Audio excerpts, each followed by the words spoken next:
నంద్యాలలో మంత్రి ఎన్ఎండి ఫరూక్ కుమారుడు ఫిరోజ్ పై గుర్తు తెలియని వ్యక్తి దాడి కలకలం రేపింది.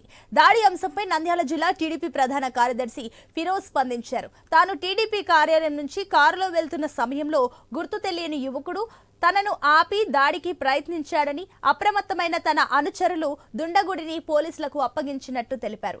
దాడికి పాల్పడ్డ వ్యక్తి గతంలో భూమా బ్రహ్మానందరెడ్డి దగ్గర పనిచేసినట్టు తనకు సమాచారం అందిందని, అయితే తనకు భూమాకు ఎటువంటి విభేదాలు లేవని చెప్పుకొచ్చారు. కొన్ని రోజులుగా కొందరు తనపై నిరాధారమైన అవినీతి ఆరోపణలు చేస్తున్నారని, దమ్ముంటే తనపై చేస్తున్న ఆరోపణలు రుజువు చేయాలని ఛాలెంజ్ చేశారు.